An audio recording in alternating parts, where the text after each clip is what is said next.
అలాగే నాకు రాష్ట్ర అధ్యక్షుడిగా పదవి ఇచ్చి సుమారు ఒక వసంతం పూర్తి అయినటువంటి సందర్భం. మరి ఈ సందర్భంలో రాష్ట్ర అధ్యక్షుడు అంటే కేవలం గౌరవం ఒకటే కాదు, ఇది బాధ్యతతో కూడుకున్నది అనే విషయాన్ని గత సంవత్సరంగా నేను తెలుసుకున్నటువంటిది. కీర్తిశేషులు నందమూరి తారక రామారావు గారు స్థాపించినటువంటి ఈ పార్టీకి రాష్ట్ర అధ్యక్షులుగా నియమించి ఒక బీసీ అభ్యర్థిని నియమించి బీసీలందరికీ కూడా గౌరవించినటువంటి జాతీయ అధ్యక్షులు వారికి నేను మనస్ఫూర్తిగా ధన్యవాదాలు తెలియజేసుకుంటున్నా. అలాగే ఈ ఏడాది కాలం పాటు ప్రతి కార్యకర్తని నాయకుకుంటూ ముందుకు వెళ్ళాం. ఇంకనూ సమన్వయం చేసుకుంటూ అందరూ మన్నలు పొందే విధంగా ముందుకు వెళ్తామని చెప్పి ఈ సందర్భంగా తెలియజేస్తున్నా. అలాగే ఈరోజు మనకి ఒక స్థిరమైన నాయకత్వం, ఒక దృఢమైన నాయకత్వం జాతీయ అధ్యక్షులు శ్రీ నారా చంద్రబాబు నాయుడు గారి ద్వారా, యువ నాయకులు లోకేష్ బాబు గారి ద్వారా మనకుంది. మొన్న జరిగినటువంటి మహానాడు చూసుకుంటే కేవలం నాయకులే కాదు, కార్యకర్తలందరితో సమన్వయం చేసుకుని ఎంతటి కార్యక్రమమైనా సరే విజయం చేయొచ్చనడానికి అదొక నిదర్శనం. అలాగే ప్రభుత్వాన్ని పార్టీని సమన్వయం చేస్తూ మొన్న చేసినటువంటి వైజాగ్లో చేసినటువంటి యోగాంధ్ర సాక్షాత్తు ప్రైమ్ మినిస్టర్ గారే అటు చంద్రబాబు నాయుడు గారి కోసం, లోకేష్ గారి కోసం క్యాబినెట్లో మాట్లాడినటువంటి విధానం, ఇంత దృఢమైన నాయకత్వం, స్థిరమైన నాయకత్వం ఉంది కనుక మనం అందరం కూడా స్థిరంగా మనం ఆలోచన చేసి మనం 2029 లక్ష్యంగా ముందుకు వెళ్ళాల్సినటువంటి అవసరం ఉంది. అలాగే ఈరోజు చాలామందికి మనం చైర్మన్లుగా, డైరెక్టర్స్గా పార్టీ కోసం కష్టపడినటువంటి వారికి అటు శాసనసభ్యులుగా, శాసన మండలి సభ్యులుగా, పార్లమెంట్ సభ్యులుగా మనం పదవులు ఇచ్చాం. వాళ్ళకి ఈరోజు మనకి చిన్న చిన్న లోపాలు ఉండొచ్చు,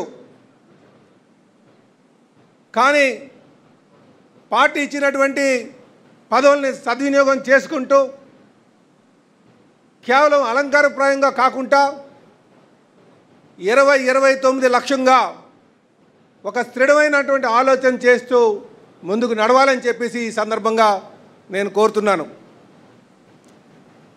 అలాగే ఈ ప్రపంచంలో ఏ కుటుంబంలోనైనా సరే లోపాలు ఉంటాయి, లోపాలు లేకుండా ముందుకు వెళ్ళడం సాధ్యపడదు. కానీ ఈరోజు లోకేష్ బాబు అన్ని లోపాలని సరిదిద్దుతూ ప్రతి కార్యకర్తని తన కన్న బిడ్డలాగా చూసుకుంటూ ముందుకు వెళ్తున్నటువంటి తీరు, ఎవరికైనా అన్యాయం జరిగితే ఖచ్చితంగా వాళ్ళ పక్షాన్ని నిల్చొని వారికి సముచిత స్థానం కల్పించే వరకు కూడా మేము ముందుకు వెళ్తామని చెప్పేసి ఈ సందర్భంగా తెలియజేస్తున్నాం. అందుకే మనం 2029 లక్ష్యంగా చేసుకొని ముందుకు వెళ్ళాల్సినటువంటి అవసరం ఉంది. ఈ సుపరిపాలనని ఇంకా మనం అందించాల్సినటువంటి అవసరం ఉందని చెప్పి ప్రతి ఒక్కరికి తెలియజేస్తున్నాం. అలాగే మనం మన పార్టీతో పాటు ఎన్డీఏ పార్ట్నర్స్ కూడా ఉన్నారు. ఎన్డీఏ పార్ట్నర్సు చెప్పాలంటే మనం ఒక పెద్దన్న పాత్ర పోషించాల్సిన అవసరం ఉంది. మనకి సుమారు 1 కోటి కార్యకర్తలు ఉన్నారు, రిజిస్టర్డ్ కార్యకర్తలు. మనం జాతీయ అధ్యక్షులు గారు ఇచ్చినటువంటి ఏ పదవైనా సరే అది ఎన్డీఏ పార్ట్నర్స్తో కాన్ఫరెంటింగ్ నేచర్ కాకుండా సమన్వయం చేసుకుంటూ మనమే ఒక పెద్దన్న పాత్ర పోషించాలని చెప్పేసి ప్రతి ఒక్కరికి కూడా ఈ వేదిక మీద నుంచి కోరుతున్నా.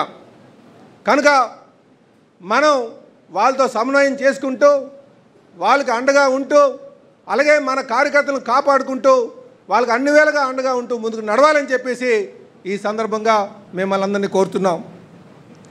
ఇదే కాకుండా గత ఏడాదిగా మన సంస్థాగత నిర్మాణం చేసుకోవాలని చెప్పేసి అనేక మార్లు టెలికాన్ఫరెన్స్లు తీసుకున్నాం. ఇటు యూనిట్స్ విషయంలో కావచ్చు, బూత్ ఏజెంట్స్ విషయంలో కావచ్చు, బూత్ యూనిట్ అండ్ క్లస్టర్ ఆ కమిటీలు వేసుకోవడంలో, అలాగే జిల్లా బాడీ వేసుకోవడంలో, కేఎస్ఎస్ వేసుకోవడంలో. కానీ ఇంకా మనం సుమారు 37 నియోజకవర్గాలు 50% కన్నా తక్కువ చేసినటువంటి పరిస్థితి. ఇవి త్వరితగతిన సంస్థాగత నిర్మాణం చేయాల్సినటువంటి అవసరం ఉందని చెప్పి తెలియజేస్తున్నాను. అలాగే మనకి కొంత సీనియర్ నాయకత్వాన్ని మనం తీసుకోవట్లేదు అని కంప్లైంట్స్ కూడా వస్తున్నాయి.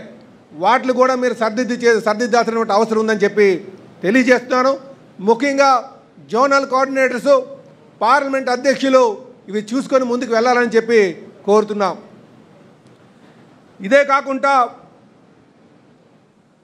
ఈ సుపరిపాలన సందర్భంగా మనం సుపరిపాలన తొలి అడుగు అనే కార్యక్రమాన్ని ఒక నెల రోజుల పాటు తీసుకోబోతున్నాం.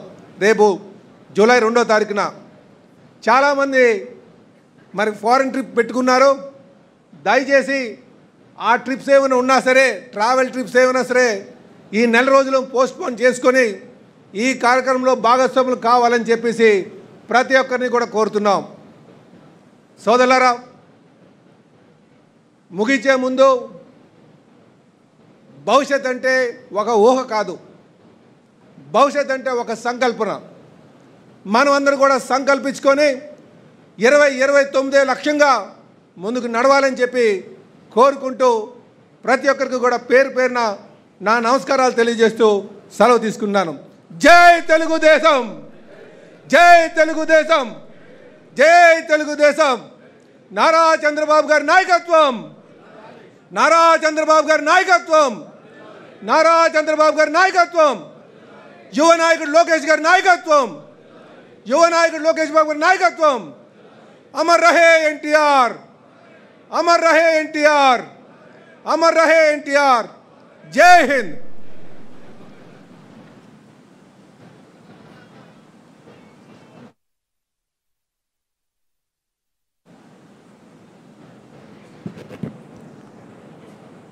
మరి పెద్దలు